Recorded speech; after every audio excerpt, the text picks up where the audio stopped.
Face à elle, votre rendez-vous actualité du vendredi. Bonjour Margot et merci pour ce lancement comme d'habitude réussi. Madame, messieurs, bonsoir, vous êtes effectivement sur LFM et vous êtes dans l'émission politique Face à elle. Alors pour m'aider comme d'habitude, j'ai mes amis Annette Polvast et Pierre Cardot. Bonsoir à vous deux. Bonsoir Labib. Alors effectivement, notre invité de ce soir est le président et Jean-Claude Boucherat, président du Conseil économique, social et environnemental d'Île-de-France. Bonsoir monsieur. Bonsoir Labib. Alors, on va très vite passer au coup de gueule, coup de cœur, et puis on reviendra sur le portrait, et puis enfin, on posera les questions sur le fonctionnement de cet organisme, que très peu de gens connaissent d'ailleurs. Alors, on passe sur le coup de gueule. Annette, votre coup de gueule. Alors, mon coup de gueule est un... Il ne va pas plaire forcément à vos amis socialistes, mais allez-y. Oui, peut-être. C'est la cérémonie du mariage pour tous qui s'est déroulée hier. Après toutes les violences auxquelles on a assisté ces derniers temps, moi je pensais qu'il fallait apaiser. C'était le moment de l'apaisement. C'est une cérémonie très très particulière, certes, mais fallait-il en faire une cérémonie médiatique telle qu'elle a été réalisée à travers toute la France et à travers les médias qui s'en sont donnés à cœur joie. Voilà. Ah, moi j'ai une question là-dessus, très simple. Est-ce que la porte-parole du gouvernement devait y être ? Elle y était à titre privé, a-t-elle dit. Elle y était, parce que quand on est porte-parole du engagé, gouvernement, je ne suis pas sûr qu'il y ait du titre privé ou du titre public. Ça dépend quand ça arrange, je pense. Votre coup de gueule, d'ailleurs, Pierre. Moi, c'est un peu humoristique, mon coup de gueule. Comme d'habitude. Voilà, donc il faut se marrer. Donc là, c'est un commandant d'une compagnie Air India qui est resté bloqué dans les toilettes, et du coup, l'appareil a été obligé de faire une escale et d'atterrir en urgence parce qu'il n'a pas réussi à sortir des toilettes. Et c'est le copilote qui a fait l'atterrissage. Et qui plus est, non seulement il a été obligé d'atterrir en urgence, il a réussi heureusement pour les passagers, mais il a fallu extraire le pilote par le hublot. Voilà, parce que la porte n'a pas pu s'ouvrir. Et ce qu'il faut savoir, c'est que donc je conseille quand même avant de prendre cette compagnie de bien réfléchir parce que c'est pas la seule aventure qu'ils ont eue. Il y a même eu un cas récemment où toujours cette compagnie, le commandant s'est absenté pendant 20 à 40 minutes pour aller faire une sieste en laissant les deux hôtesses de l'air dans la cabine avec le pilotage automatique qui semble-t-il pendant un moment a été décroché par inadvertance. Ouais. Oh mon Dieu, ça donne envie d'y aller. Eh bien, ça ne nous donne pas forcément envie d'aller en Inde. Le coup de cœur d'ailleurs, maintenant. On peut aller en Inde par Air France. Hein. Moi, le coup de cœur, c'est un coup de cœur économique avec la relance de l'usine Renault-Flin, où Carlos Ghosn et Arnaud Montebourg ont annoncé que désormais, enfin à partir de 2016, il y aura 82 000 voitures. 92 000. Alors, je vous fais confiance aux 10 000 supplémentaires, seront construites donc à Flins. Mm-hmm. Et je pense que c'est une excellente nouvelle pour toutes les villes de la vallée de la Seine, parce que même si les salariés sont basés sur Flins, en fait, ils diffusent sur toutes les villes de la vallée de la Seine, Mende, Bonnières, Chanteloup, Conflans, Les Mureaux, etc. Et ça, c'est un ballon d'oxygène économique pour nous très intéressant. Et elle est vraiment dans l'actu avec son coup de gueule, son coup de cœur. Ah oui, ça fait très flingué son histoire, avec le mariage avant. Puis très politique aussi. Oui. Pierre, votre coup de cœur. Alors, je suis désolé, tu sais, j'ai oublié différentes affaires dans la panique pour venir rapidement à cette émission. Donc, j'espère que je ne me trompe pas de ville, mais je crois bien que c'est à Budapest que j'aurais voulu avoir ce coup de cœur, parce qu'en fait, figure-toi qu'ils ont trouvé un truc extraordinaire. Ils ont prévu dans chaque métro un wagon pour célibataires. Ce qui fait que quand même, on pourrait penser que là, on a vraiment un métro mythique. Le portrait de l'invité, effectivement, un métro mythique. Alors, monsieur le président Boucherat, en regardant votre CV, votre parcours personnel et professionnel, je me suis dit qu'il ne fallait pas une feuille ou deux feuilles de papier, il faut la remettre complète pour faire le bilan. Comme pour les jolies femmes, je ne dirais pas votre année de naissance, simplement vous êtes né juste aux alentours de la Deuxième Guerre, pas la Première, la Deuxième Guerre mondiale. Oui. Vous avez fait l'institut de psychologie d'abord à l'origine. Et quand vous étiez étudiant, d'ailleurs, je ne sais pas si c'est quand vous avez fait de la psycho ou quand vous avez fait du droit social, droit européen, vous avez trouvé des racines à Mende puisque vous avez été pion au lycée Saint-Exupéry. D'ailleurs là-dessus. Oui, c'est exact. Tout à fait, oui. Là-dessus Oui, là-dessus, votre expérience à Mantes-la-Jolie. C'est amusant parce qu'en vous entendant parler du coup de cœur, moi, je dirais j'ai eu un coup au cœur en arrivant tout à l'heure quand j'ai vu le panneau Mantes. Oui. Parce qu'effectivement, Mantes, ça évoque une période lointaine maintenant, c'est-à-dire la fin des années 50 et le début des années 60, où j'ai été maître d'internat dans ce lycée qui s'ouvrait cette année-là, Saint-Exupéry, je crois que c'est son nom. Tout à fait. Et que nous nous sommes d'ailleurs peut-être rencontrés à ce moment-là, vous qui étiez dans l'enseignement et moi qui arrivais à Mantes. Donc tout à l'heure, c'est pas mon coup de cœur, c'est mon coup au cœur. Voilà, je voulais le dire parce que je retrouvais Annette Pelvas et quelque chose d'assez exceptionnel, même si je l'ai rencontré dans ses hautes responsabilités de maire, de député, ici et là. Mais aujourd'hui, c'est un événement et pour moi, c'est un coup au cœur. Alors on va se faire plaisir. Quel souvenir vous gardez de ça? Formidable, formidable, parce que je démarrais, je quittais finalement mon adolescence à ce moment-là pour entrer dans la vie active. Et comme j'avais quand même quelques difficultés pour y entrer, il fallait bien que je trouve des subsides.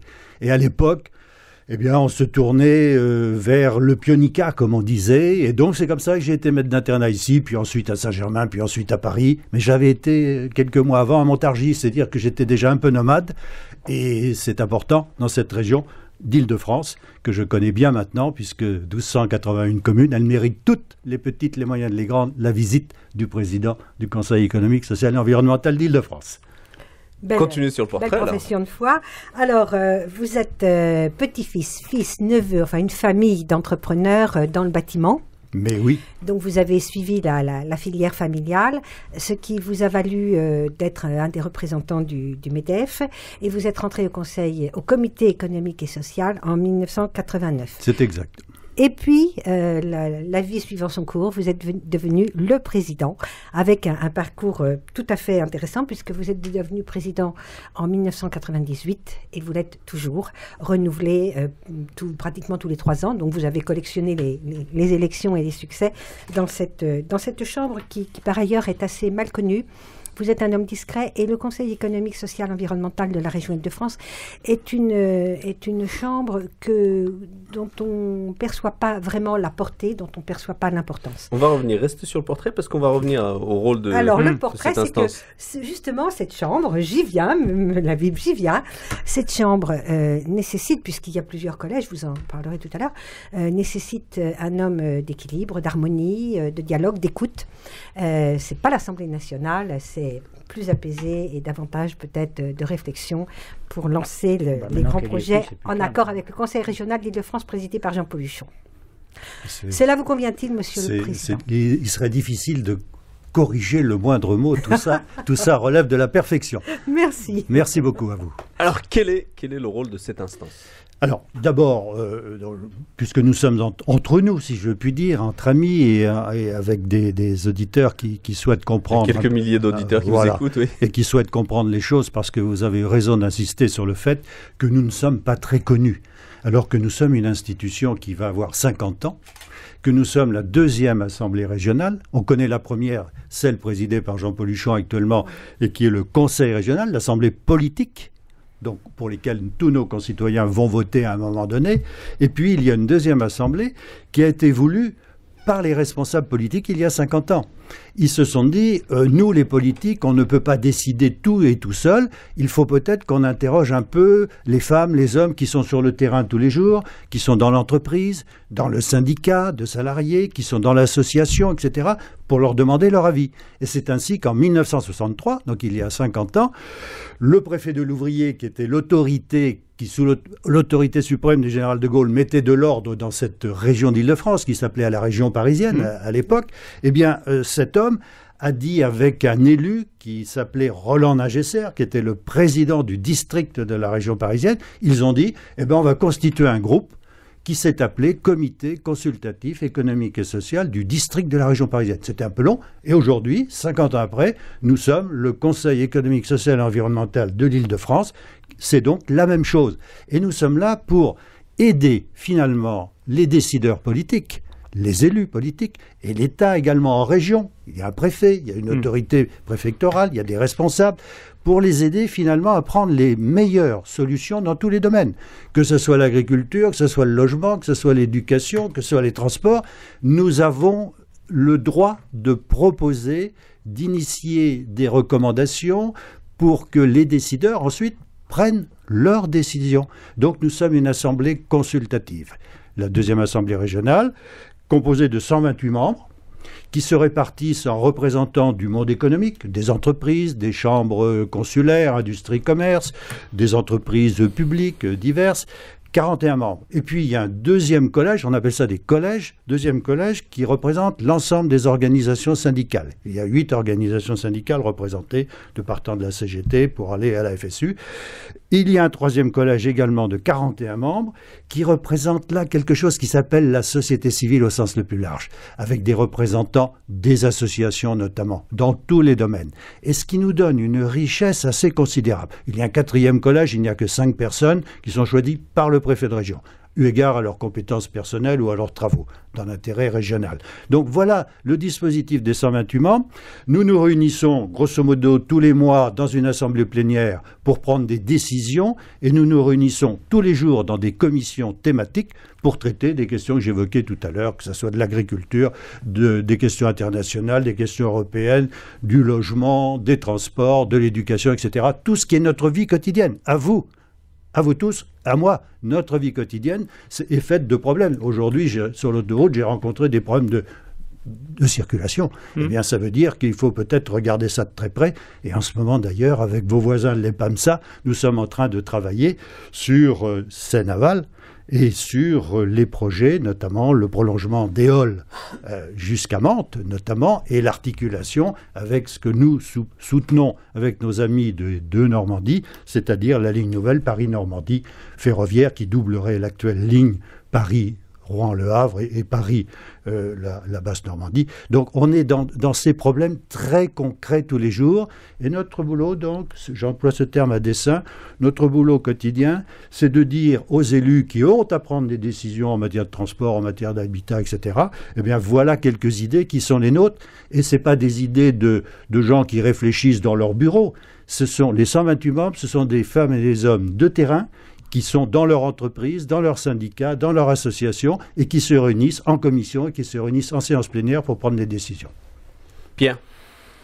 Bon, vous dites, vous vous réunissez, vous prenez des décisions pour approuver un rapport et des propositions que vous faites. Ce sont des décisions qui n'ont pas d'effet direct, je suppose. Ce sont des décisions, vous transmettez en fait des propositions, vous mettez d'accord sur les propositions, vous votez dessus pour les transmettre aux différents décideurs. Bien sûr, la décision est purement interne à notre Assemblée. Nous ne prenons pas une décision, nous, sur la mise en application d'une mesure sur le terrain. Oui. C'est l'élu régional qui fait ça en priorité. D'accord, donc vous donnez un avis motivé, en fait, c'est cela. Nous donnons un avis motivé à la demande du président de la région, qui nous saisit. Il est seul à pouvoir nous saisir, d'ailleurs. Vous vous auto-saisissez ou vous attendez d'être saisi? Les deux. Les deux, sur entre 20 et 30 travaux dans une année, il y en a la moitié qui relève de la saisine du président Huchon et l'autre moitié de notre propre décision du bureau de notre Assemblée. Ça marche mieux qu'au Parlement. C'est assez équilibré. Proposition de loi, dans l'ensemble, ça ne fait pas grand-chose par rapport au projet de loi du gouvernement. Je ne sais pas si je puis le dire de mon côté. Je vous entends. Bon, une question. Par rapport à donc ces décisions que vous approuvez à un moment donné et qui sont en fait des conseils que vous donnez aux décideurs, est-ce que vous avez l'impression que c'est souvent pris en compte ou vous pensez que dans l'ensemble, il y a beaucoup de rapports qui ont été bien travaillés mais qui finalement ne donnent pas beaucoup d'effet à vos yeux par rapport au travail fait? Je vais vous dire, M. Cardo, c'est pas mesurable ainsi. Non. Parce que quand nous rendons un point de vue, quand nous rendons notre point de vue, que nous votons en assemblée plénière, après l'avoir discuté, après avoir amendé un texte, c'est en général un document qui s'articule en articles, un certain nombre d'articles où nous mettons l'essentiel de notre pensée. Et il peut y avoir des articles qui conviennent à tel groupe politique, il peut y avoir des articles qui correspondent à tel autre groupe politique. Et quand le président du Conseil régional nous saisit, nous lui livrons un ensemble de réflexions avec des pistes, des orientations. Et le décideur politique, la majorité donc de l'Assemblée régionale, avec sa minorité agissante en général, la majorité prend ses décisions en fonction de ce qu'elle imagine être nécessaire, de ce que les groupes politiques donnent comme opinion générale, et puis illustré par nos propres points de vue. C'est donc un travail qu'on ne peut pas mesurer, si je puis dire, et dire un jour « tiens, le Conseil régional nous a suivis, tiens, le Conseil régional ne nous a pas suivis ». Non, ça entre un peu plus dans les détails. Je peux continuer les questions Vas-y, tu peux. Non, parce que j'en ai plein, mais bon, on va Mais essayer de vas-y, se calmer vas-y. un peu. Sur le Grand Paris, qu'est-ce qui est ressorti de vos propositions quelles sont les lignes directrices de l'avis que vous avez donné sur le Grand Paris? Enfin, très rapidement. Hein. Oui, bien On peut sûr. pas rentrer dans le Le détail. Grand Paris, pour nous, est une question exceptionnellement importante parce que le Premier ministre de l'époque, à l'été 2009, m'a écrit en me disant, c'était au mois d'août, en me disant, je vous transmets le projet de loi sur le Grand Paris qui viendra à l'automne devant les assemblées parlementaires. Je vous demande votre opinion. C'est un événement assez exceptionnel pour que le Premier ministre de notre République se tourne vers le président d'une assemblée consultative régionale. Il l'a fait. J'ai répondu en septembre en lui donnant notre avis sur le projet de loi tel qu'il avait été préparé, donc avant toute discussion parlementaire, et en lui disant que nous attachions, nous, une importance considérable à ce projet Grand Paris pour lequel notre Assemblée était d'accord sur le principe, à condition d'articuler ce projet Grand Paris avec le schéma directeur régional d'Île-de-France, qu'on appelle le SDRIF dans le langage courant, qui pour nous est le socle du développement de notre région à terme, à 20 ou 30 ans, puisque c'est ça un schéma directeur, depuis 50 ans d'ailleurs. Donc c'était notre réserve, en lui disant oui, adhésion de principe à une dimension Grand Paris, 2, il faut que ça soit articulé sur le schéma directeur qui est en préparation. Nous étions en préparation à ce moment-là, de celui qui va naître d'ailleurs dans quelques mois, ce schéma directeur. Et troisièmement, nous mettons, une condition, Monsieur le Premier ministre, c'est que tout cela soit discuté avec les responsables élus, c'est-à-dire de tout niveau. On ne peut pas imposer une dimension Grand Paris, telle qu'elle est connue aujourd'hui, si on n'a pas discuté avec les maires réunis dans leurs associations, si on n'a pas discuté avec les présidents d'intercommunalités, si on n'a pas discuté avec les présidents des conseils généraux, si on n'a pas discuté avec le président du conseil régional et sa majorité et sa minorité. Voilà la réponse globale, si vous voulez, que j'ai faite au mois de septembre 2009, pour dire nous sommes concernés et nous porterons jusqu'au bout. Alors qu'est-ce qu'on y trouve à l'intérieur pour nous? Bien sûr, une réponse à articuler avec l'ensemble du dispositif des transports en commun dans notre région, ce qui est un gros morceau, mais c'est faisable. Et on commence à voir quelques orientations aujourd'hui précises avec des plans de travail que vous connaissez comme moi. Donc ça, c'est très, très important au niveau des transports. Et puis, nous avons été sensibles au fait que dans le projet de loi, à ce moment-là, on parle des contrats de développement territorial.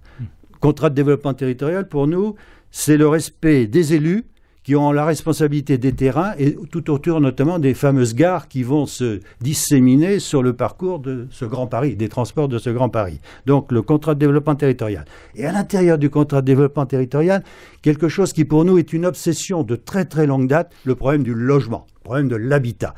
Que l'on donne la possibilité à l'État, puisque c'est le préfet qui négocie dans le cadre des contrats de développement territorial avec les élus, c'est formidable, parce que l'élu, il peut lui annoncer comment il voit l'évolution de son territoire, et à l'intérieur de son territoire, comment ça s'appelle d'ailleurs la territorialisation, je crois, de l'offre de logement, la TOL, on dit dans le langage courant. Ça veut dire que pour nous, ça répondait à des questions obsédantes un petit peu dans notre tête, c'est-à-dire il faut que ce grand schéma de transport en commun s'articule avec ce qui existe déjà, mais permettre aussi de prendre en compte ce qui est proposé par les élus, parce que les élus, dans le cadre du schéma directeur, avaient déjà fait un plan de développement des transports en commun, que vous connaissez bien, par contre, vous les élus. Et donc, ça, c'était l'élément essentiel, et là-dessus vient se greffer le problème du logement. Et pour nous, c'était essentiel. Donc, point de vue a priori, favorable au Grand Paris, en cours de route, favorable au Grand Paris, et là aujourd'hui, nous participons bien entendu à toutes les réflexions.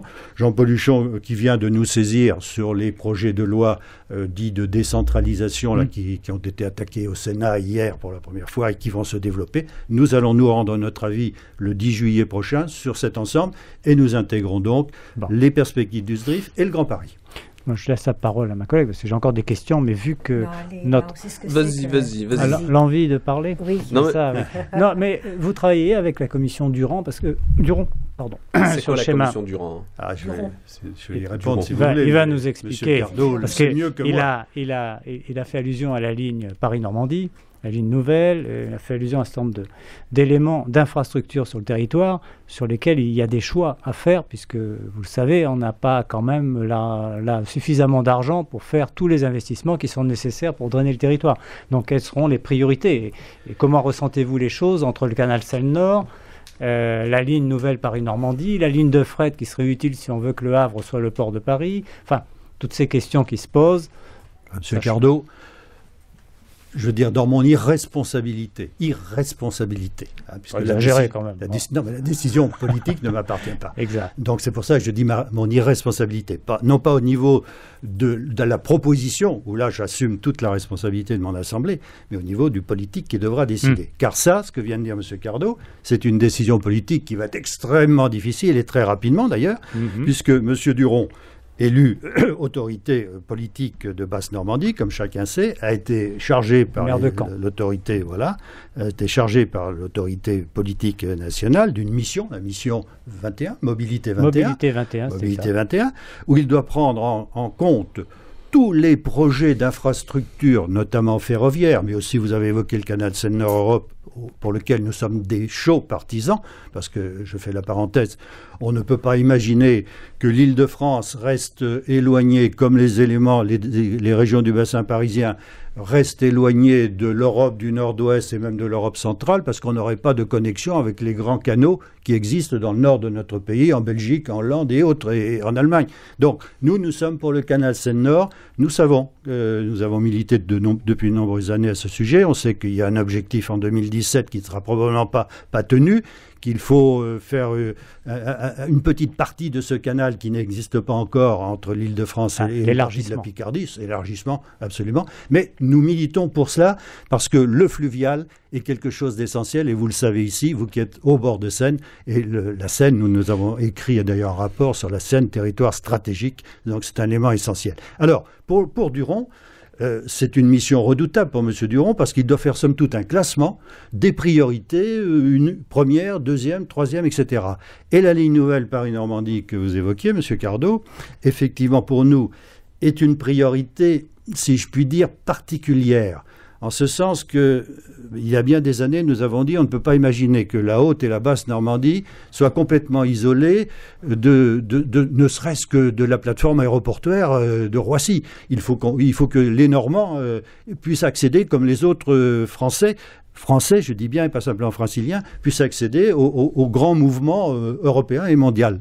Et notamment la plateforme. Donc il faut qu'il y ait des liaisons ferroviaires. La première idée, ça avait été de dire qu'il faudra faire un TGV du Havre à Rouen à Paris. Aujourd'hui, on n'est plus là. La ligne nouvelle Paris-Normandie, c'est une ligne moderne qu'il faudrait créer. Est-ce que M. Duron va faire une proposition, disons, dans ce sens, ou est-ce qu'il va être plus réservé ? Nous avons eu une réunion avec nos collègues normands hier, au niveau du syndicat des transports d'Île-de-France, où la directrice générale a reçu nos représentants. Nous militons pour effectivement cette ligne nouvelle qui permettrait au Havre, à Rouen et à Paris de se rejoindre, comme ils l'ont fait sur le fleuve avec la création de ce groupement entre les trois grands ports. Mais pour nous, il y a d'abord, en tant que franciliens, que nous sommes tous, il y a une priorité qui est le prolongement d'Éole à l'ouest. Oui. Il a fait tout son travail, Éole, à l'est, jusqu'à la gare Saint-Lazare.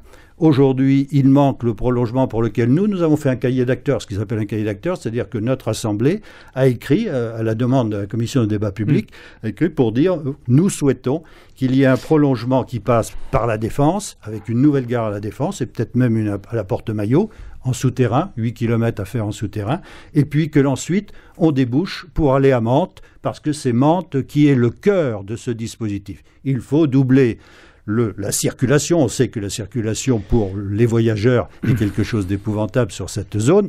On sait en plus que le fret, qui est quelque chose d'essentiel en ferroviaire, a été maltraité depuis des années. Et donc c'est aussi pour ça que sur l'axe Seine, nous disons il faut vraiment que nous puissions dire que le port du Havre, c'est finalement le port de Paris, le port maritime de Paris. C'est ça notre point de vue général, si je puis dire. D'abord, sur Éole, parfaitement d'accord avec vous, c'est indispensable, parce que si on veut construire, vous parlez du logement, qui est une des priorités de votre action, enfin de vos conseils, il est clair que si on veut construire le long de l'axe Seine, il y a encore de la place, il faut des moyens de transport, c'est complètement saturé, on est complètement coincé. Mais je vais faire un peu de provocation. Une ligne à grande vitesse pour faire Paris, Rouen, Le Havre. On n'avait pas peur que la grande vitesse, à 300 km/h, elle n'ait pas le temps d'arriver à pleine vitesse, qu'elle soit déjà en train de freiner. Ça, c'est la première chose. Deuxièmement, un port comme Le Havre, qui n'a pas une ligne de fret dédiée permettant de relier Paris au Havre, enfin les ports, c'est quand même d'abord les marchandises. Est-ce que, quand même, on n'a pas donné énormément de handicap au Havre par rapport à Rotterdam et des ports du nord de la mer du Nord, en faisant en sorte que les péniches ne puissent pas aller directement sur le port pour que les bateaux déchargent directement sur la voie d'eau, et ensuite qu'il n'y a pas réellement, le fret est maltraité en France, on le sait, on n'a pas de ligne de fret dédiée entre Le Havre, Rouen, Paris. Il y a quand même une anomalie. Je sais bien que les voyageurs c'est important, mais est-ce que ce n'est pas plutôt les marchandises qu'il faudrait privilégier dans cette affaire? Et même à la limite peut-être, est-ce encore plus important et plus urgent que Seine-Nord, auquel je tiens? Moi personnellement, je trouve que c'est quand même souhaitable. Mais si on n'a que Seine-Nord, est-ce qu'on ne risque pas d'avoir un transfert qui va finalement handicaper Le Havre au lieu de le favoriser si on n'a pas le fret? Voilà, c'est une question. Mais non, c'est une question dont nous partageons totalement la nécessité de se poser ce type de questions. Je ne suis pas un technicien, mais il est évident que d'un point de vue fluvial, l'accueil, si je puis dire, de la Seine et des frettes venant de Paris ou oui, même d'amont par rapport à Paris, et qui doit arriver au Havre, et pas dans des conditions techniques correspondantes. Les spécialistes, et nous avons quelquefois travaillé avec VNF, notamment, qui nous a expliqué un certain nombre de choses, et nous les avons consignées comme étant une exigence pour rendre la transmission du fret de l'Île-de-France au Havre dans les meilleures conditions, qu'il n'y ait pas, si je puis dire, de déchargement en cours de route, et que ça arrive bien, effectivement. Et puis dans le sens inverse, ce que l'on reçoit de l'étranger qui arrive au port du Havre puisse venir sur la région parisienne. Mais donc ça, on est totalement d'accord. Je dirais il faut deux fers au feu. Il faut que cet axe Seine soit porté à son meilleur niveau, son niveau optimal. Et c'est pour ça que j'évoquais tout à l'heure le GIE des trois grands ports, parce que c'est par là, oui, c'est mettons en commun, et ne réglons pas les choses à Rouen tout seul, au Havre tout seul, ou à Paris tout seul. C'est pas pensable. J'ai d'ailleurs dans mon assemblée le président des ports de Paris, Jean-François Dalaise, qui nous éclaire bien souvent sur ce qui se passe de ce côté-là et du côté du canal Seine-Nord, dont j'ai dit tout à l'heure également la nécessité par rapport à la jonction de notre pays par rapport donc aux pays voisins qui eux sont mieux équipés que nous en canaux. Alors sur l'autre question, tout à l'heure, c'est-à-dire sur la ligne nouvelle Paris-Normandie, pour nous c'est pas une ligne à grande vitesse. J'ai dit tout à l'heure sous forme de provocation, parce qu'à l'origine de nos discussions, il faut un TGV, me disaient nos amis normands, il faut un TGV qui nous conduise des deux Normandies jusqu'à Paris. Ça s'est dit, et puis petit à petit on s'est aperçu qu'il fallait une ligne nouvelle, il fallait probablement peut-être même une technologie nouvelle en matière ferroviaire, de faire quelque chose de neuf, de moderne, de précurseur. Mais effectivement, l'important c'est la rapidité relative sur des distances courtes, c'est la qualité et c'est la ponctualité, enfin c'est tout ce qu'on attend d'un transport en commun ferroviaire. Donc pour nous, c'est pas une ligne grande vitesse du type TGV qui est en construction entre Tours et Bordeaux, c'est pas ça. Voilà. Oui, ça s'y colle pas tellement. On vous a pas beaucoup entendu, Annette. Elle a eu la gentillesse de me laisser poser des questions. Parler, honneur aux hommes, pauvres hommes. C'est toi qui as présenté l'invité quand même. Et tu l'as tellement bien présenté que... Bien, alors, les problèmes des transports, chers au cœur de M. Cardot, étant évoqués, moi je voudrais revenir sur un problème prégnant, c'est le problème du logement. On devrait construire 70 000 logements, on n'en construit que la moitié. Le gouvernement prend des mesures qui sont difficiles à mettre en œuvre, que ce soit des réquisitions ou des pénalisations pour certaines communes. Quel est votre regard sur le problème du logement en Île-de-France, qui est un problème extrêmement difficile? Est-ce que vous êtes saisi d'ailleurs de ce type de demande régulièrement par le Conseil régional ? Le Conseil régional d'Île-de-France, comme tous les conseils régionaux, n'a pas de compétence en matière de logement. La loi ne lui a pas donné cette compétence. Il la prend. Jean-Paul Huchon, si vous l'interrogez aujourd'hui ou demain, vous dira « Je mets dans la balance, chaque année, depuis quelques années, donc, je mets 230 millions d'euros. » Oui. 230 millions d'euros, une paille. Oui. Mais il n'a pas de compétence. La compétence du logement dans notre pays, c'est l'État. La priorité, c'est l'État. C'est lui qui fait le logement ou qui ne le fait pas. Alors notre position, nous, et je dis quelquefois pour amuser ceux qui m'en parlent, et non pas pour ricaner, mais pour s'amuser simplement par rapport à notre rôle. Ayant été donc, vous l'avez rappelé tout à l'heure, depuis assez longtemps au Césaire d'Île-de-France, j'ai eu le privilège d'être rapporteur général sur le schéma directeur de 1994, qui existe toujours. C'est l'actuel schéma directeur en application et qui va être remplacé probablement à la fin de cette année ou au début de l'année prochaine par le nouveau schéma directeur. Mais c'est toujours celui qui nous gouverne, monsieur et madame qui connaissaient bien tous deux le terrain. Alors, dans ce travail de 1994, j'étais le rédacteur pour proposer la création de 60 000, 1994, 60 000 logements en moyenne annuelle, neufs, dans notre territoire francilien. Le préfet de l'époque, c'était M. Sauter, qui était préfet de région. J'étais donc en relation constante avec M. Sauter, et un jour, M. Sauter m'a dit du haut de sa hauteur, de préfet, représentant de l'État, m'a dit « Monsieur le rapporteur, je ne peux pas comprendre pourquoi vous évoquez 60 000 logements.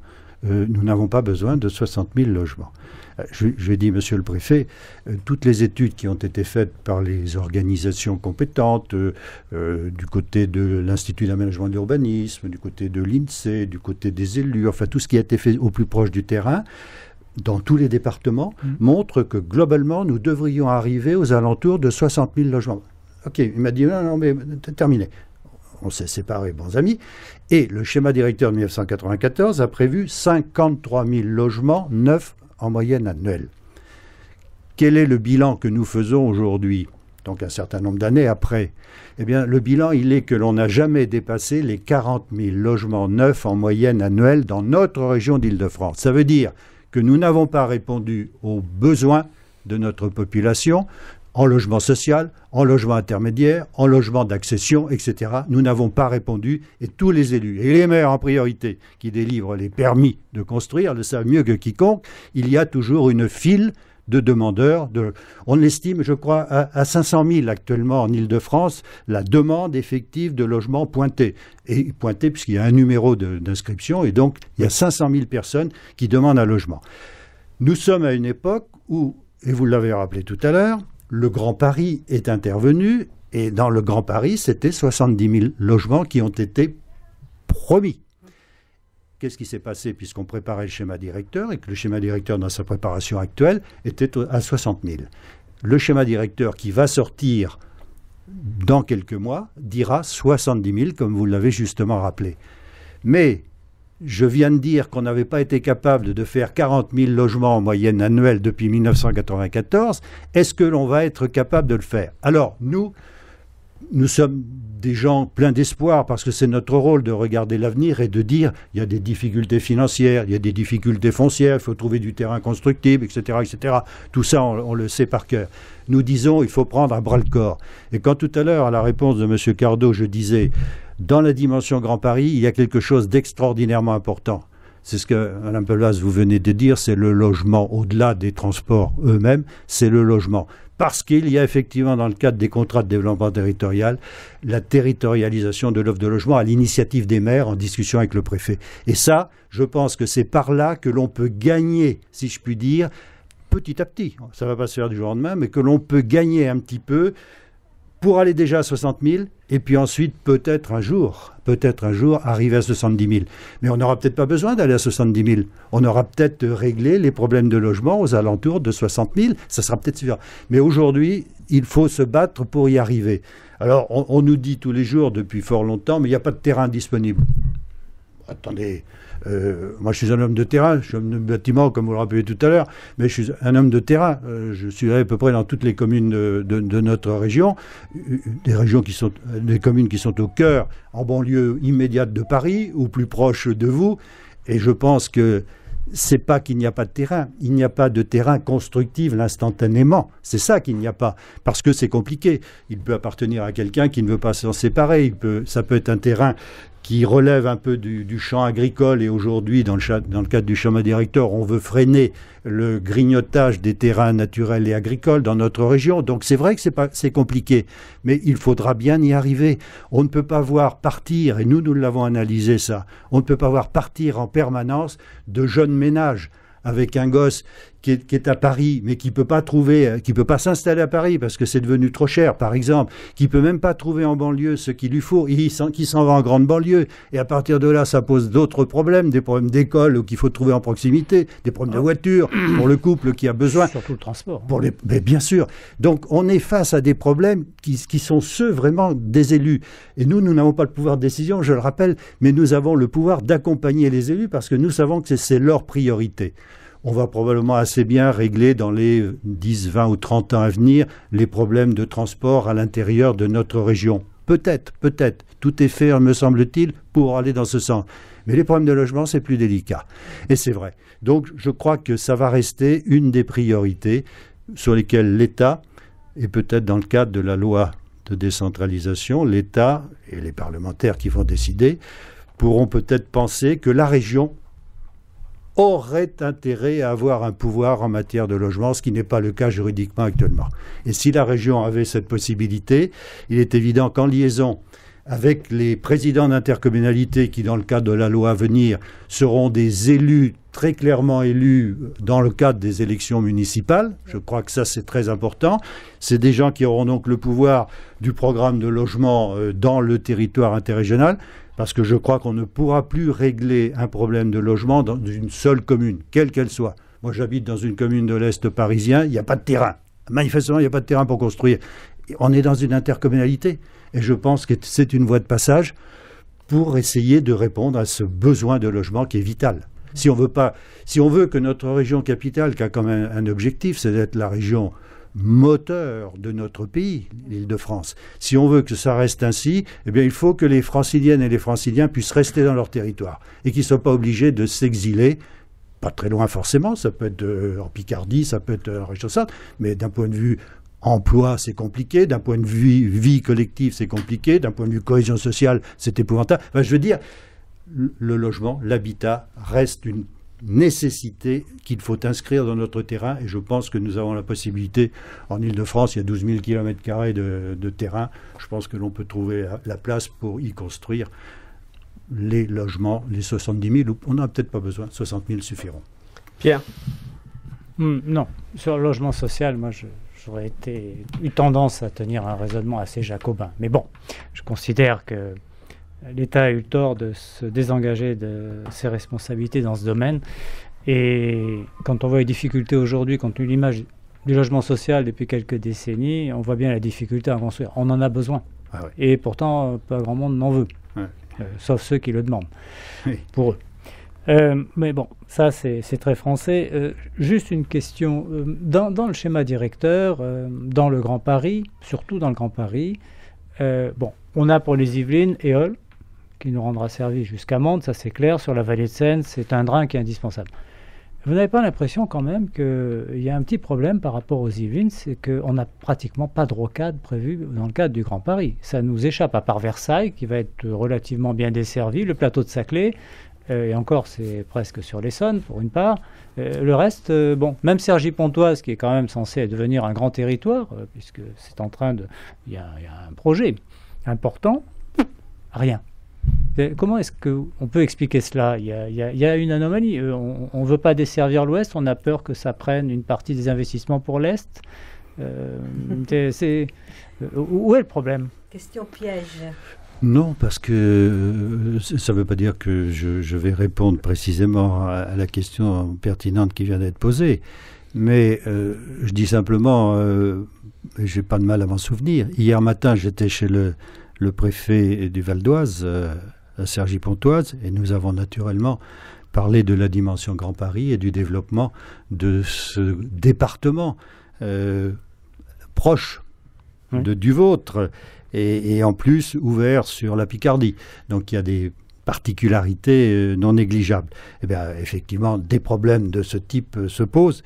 J'étais, il y a 3 jours, à cette heure-ci, chez le président du Conseil général de votre département, M. Schmitz, et nous avons évoqué un certain nombre de choses concernant Seine-Aval, bien entendu, et les PAMSA auxquels je faisais allusion tout à l'heure, dont il préside le conseil d'administration.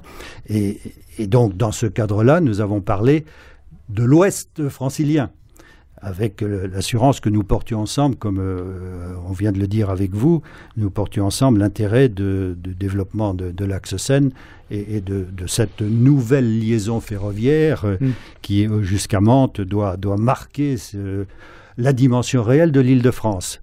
Nous sommes dans la dimension réelle de l'Île-de-France. Et depuis des années, qu'avons-nous constaté? Eh bien, nous qui avons toujours écrit dans nos travaux que nous militions pour l'équilibre de la région d'Île-de-France. Ouest, Est, Est, Ouest, Nord, Sud, Sud, Nord. Pour nous, l'équilibre. Paris se trouve peut-être être au milieu, mais peu importe. C'est l'équilibre de ce grand territoire francilien. Et nous avons constaté, il y a un certain nombre d'années, que l'Est parisien, et les Seine-et-Marnais, qui représentent pratiquement la moitié de notre région, le disaient souvent, les responsables politiques de Seine-et-Marne, et nous. Ils avaient raison. De Paris, on avait complètement oublié qu'il y avait la Seine-et-Marne. On s'arrêtait presque aux portes du Val-de-Marne ou de la Seine-Saint-Denis, et on oubliait que de l'autre côté, il y avait la moitié de la région Île-de-France. Donc, ils avaient raison de se plaindre. De votre côté, il n'y a pas eu de plainte, si je puis dire. Il n'y a pas eu de plainte. Tout le monde considérait que l'Ouest parisien allait bien.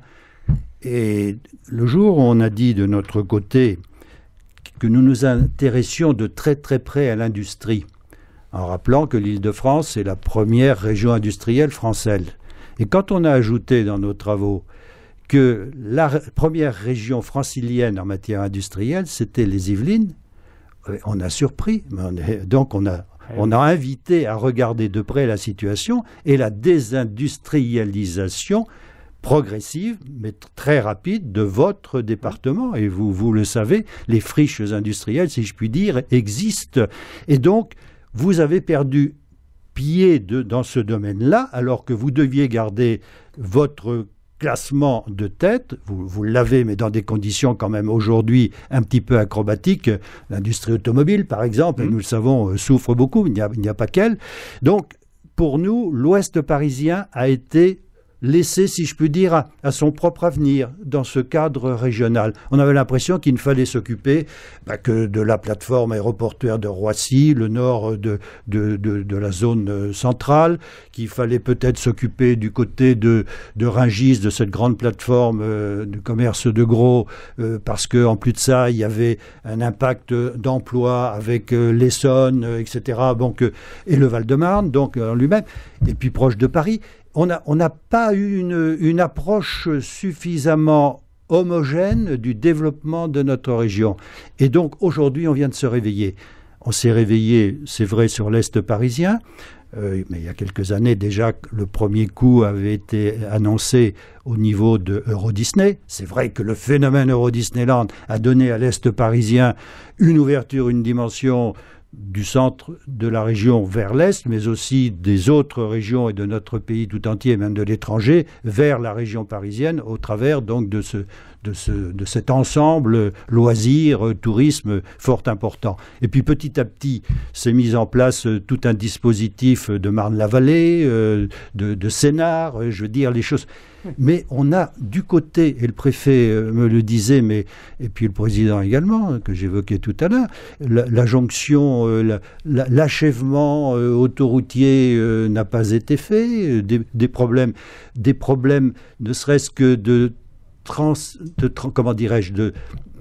traverser de la Seine dans votre département qui manquait de pont à l'évidence depuis toujours, tout le monde le savait. Il a fallu attendre une époque récente pour qu'il y ait 2 ponts nouveaux et 2 projets qui devraient voir le jour dans les temps à venir, peut-être. À Cher-Andrézy. Voilà, à Cher-Andrézy. C'est indispensable. Donc, je veux dire, aujourd'hui, on vient de prendre conscience que ce grand département des Yvelines Et parce que aussi on a travaillé sur les Normandies et qu'on a évoqué cette liaison Rouen-Le Havre, Paris et Rouen-Le Havre, on vient de découvrir là que peut-être vous étiez un petit peu à l'abandon depuis un certain nombre d'années. Je disais désindustrialisation tout à l'heure, je crois que vous le savez mieux que quiconque. Insuffisance des transports de fret, vous l'avez évoqué, M. Cardot, tout à l'heure. Insuffisance des moyens de transport ferroviaires pour les voyageurs. Quand j'étais à Mantes, Annette, ici, quand j'allais tous les matins, je prenais un train qui venait de Rouen ou du Havre à 8h30 et une demi-heure après, j'étais à Saint-Lazare. Est-ce qu'aujourd'hui, je peux me permettre cette performance ?